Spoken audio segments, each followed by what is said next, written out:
Bonjour.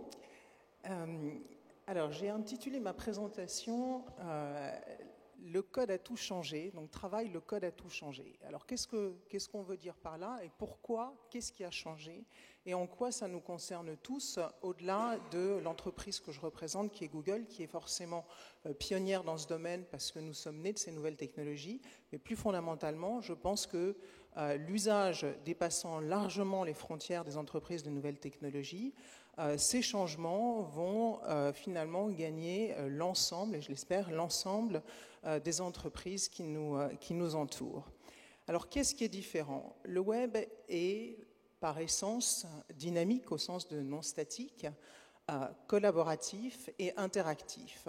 Et les entreprises qui travaillent dans cet univers se structurent autour de ces trois qualificatifs. Donc, interactivité, dynamisme au sens de monde fluide dans lequel finalement il est très difficile de rester dans une boîte et de rester dans un cadre, et de moins en moins je pense qu'on utilisera le terme de boîte. Ce sont des objets qui sont fluides, dans lesquels il y a autant de vie que de travail au travail, ce qui est particulièrement intéressant parce que finalement les frontières commencent à être de moins en moins opaques, et on arrive au travail finalement avec l'intégralité de ce qu'on est.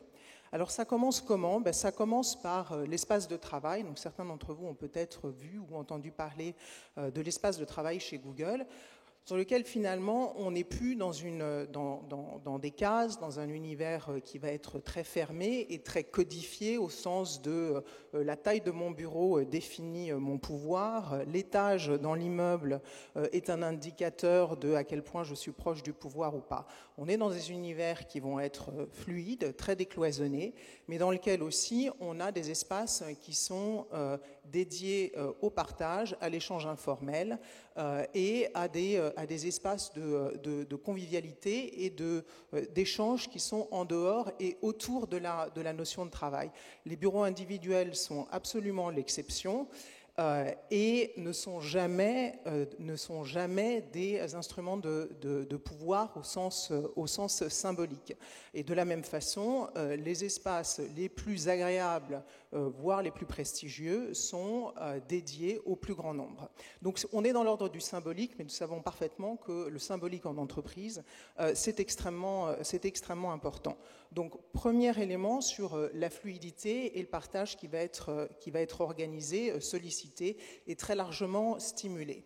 Alors quand on dit collaboratif, il faut aussi comprendre que dans la collaboration, il y a une perte de propriété. C'est un thème que j'ai beaucoup entendu en fait dans un certain nombre de contributions aujourd'hui, qui est finalement ce qui est important, c'est d'initier, et après c'est de lancer un mouvement, de lancer une idée sur laquelle d'autres contributions vont pouvoir s'agréger de façon à ce que l'idée atteigne tout son potentiel. Je vais prendre un exemple qui est peut-être certains d'entre vous ont entendu parler du projet Google Art, qui est un site qui recense aujourd'hui les collections de plus de 300 musées dans le monde à travers 40 pays. C'était l'idée d'une collaboratrice de Madrid qui voulait numériser les principales œuvres du Prado. Aujourd'hui, donc, ce sont des centaines de milliers d'œuvres qui ont été digitalisées et qui permettent un rapport à l'œuvre d'art qui est complètement différent. Alors, depuis cette idée individuelle jusqu'au projet final, on a fonctionné par itération, par agrégation successive, etc. Et finalement, qui est à l'origine et qui a la paternité du sujet est beaucoup moins intéressant que le résultat au final. Ça fonctionne exactement de la même façon sur les outils collaboratifs en ligne et tous les outils qu'on utilise, dans lesquels finalement, est-ce que Paul, Jacques ou Pierre a eu cette idée, a changé cet élément dans la proposition, nous intéresse moins que la production finale.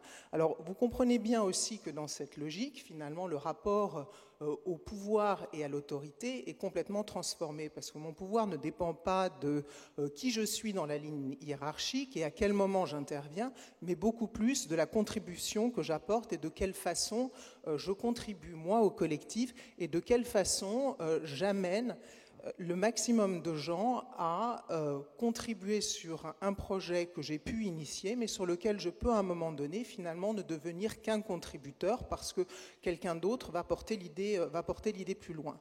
Donc ça veut dire quoi? Ça veut dire aussi abandonner cette idée de je suis propriétaire de mes idées, je suis propriétaire de mes ressources, je suis propriétaire d'une certaine façon de mes collaborateurs et de leur donner en fait une liberté beaucoup plus grande dans la contribution et où finalement la notoriété, exactement comme sur les plateformes sociales, se fait beaucoup plus par le nombre de gens qui ont envie de vous suivre, y compris dans un cadre d'entreprise, que par la position que vous occupez au sein d'un projet ou au sein d'une hiérarchie. Autre élément, là, le côté interactif et participatif. À partir du moment où on fait confiance a priori au collaborateur, on lui fait confiance pour prendre des risques, pour s'exprimer, pour s'exposer, pour avoir des idées, et pour aussi solliciter le collectif à travers toutes ces dimensions. Donc, j'ai un besoin particulier, je suis à la recherche d'une information qui peut être une information technique, mais je peux aussi être juste à la recherche d'un service ou d'une idée ou de quelqu'un pour contribuer avec moi. J'utilise une mailing list, j'utilise le réseau social, j'utilise un forum. Aucun forum, aucune mailing list ne sont modérés a priori, et donc l'entreprise est sans arrêt finalement réactivée autour de sollicitations qui peuvent être de tous ordres. Donc je peux tout d'un coup dire finalement et lancer une question du style je cherche la meilleure formation possible sur Java pour des non-ingénieurs. Est-ce que quelqu'un a une idée? Donc ça part sur une mailing list. Une personne répond, une deuxième personne répond, non mais ça c'est mieux, non mais ça je pense que ça ce sera encore plus intéressant. Ah ben finalement moi je peux le faire, finalement j'ai suffisamment d'informations, si vous voulez, je démarre un cours, qui s'intéresse? Et tout ça s'organise en fait de façon totalement spontanée, indépendamment de toute impulsion hiérarchique ou de l'autorité ou du manager. Et le corps social, si vous voulez, de ces entreprises, finalement, se réactive en permanence au travers de ces interactions et de ces réseaux qui fonctionnent par affinité, qui sont des affinités professionnelles ou des affinités personnelles, et qui constituent finalement un réseau en permanence réactivé dans lequel chaque individu va être sollicité dans l'ensemble de ces dimensions. Donc on n'est pas simplement là pour un travail, on est là aussi pour tout ce qu'on peut contribuer et apporter et mettre au service des autres. Dernier élément qui me paraît particulièrement intéressant, on est dans des technologies qui ne sont jamais terminées et qui sont finalement façonnées et peaufinées par l'usage. Et on fonctionne de la même manière au niveau des entreprises. Donc une idée ou un projet est sans arrêt évalué.